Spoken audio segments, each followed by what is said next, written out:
While editing, I realized how boring and flat this edit looked.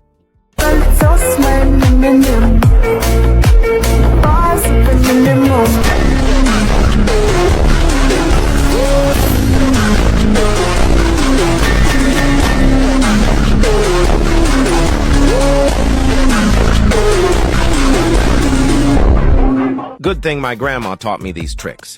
Okay, first in this second clip, I gave the front and back keyframe points. Then I zoomed the back one to a size of 140.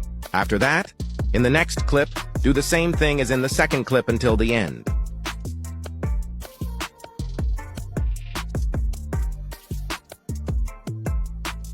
Then go back to clip 2, and at the keyframe point I give the flow graph 2, do this until the end of the clip. After that, I went back to the second clip. In this second clip, I froze it and moved to the overlay and adjusted the duration to 0.4.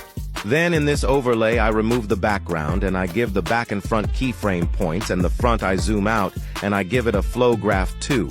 After that, go to clip 6, and in the 6th clip, I freeze it and I move to overlay. Then I adjust the duration to 0.8. Then I remove the background and I give the back and front keyframe points. I zoom out the front one and I give it a flow graph 2. After that, go to clip 12. In clip 12, I freeze it, and the frozen result I move to overlay and I adjust the duration to 0.8. Then I remove the background and I give the back and front keyframe points and I move the front one down. Then I give it a flow graph 2.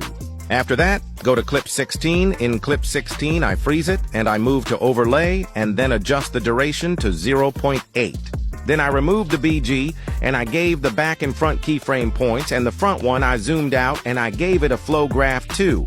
After that, go to the second clip, and under the second clip I put in the video shake effect and I adjusted the object to all the videos, and I adjusted the length of the duration to the point where the yellow bit is. Then in this effect, I give a keyframe point and I adjust the speed to 100, intensity to 25. And at the back keyframe point, intensity 0, speed 50. After that, I copied the effect and put it in each clip until the end of the video. Then go to clip 2, and in the second clip I give a swoosh blur transition and I apply it to all clips.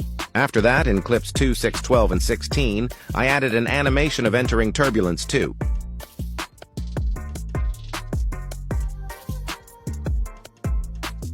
And let's see the results. Thank you for watching.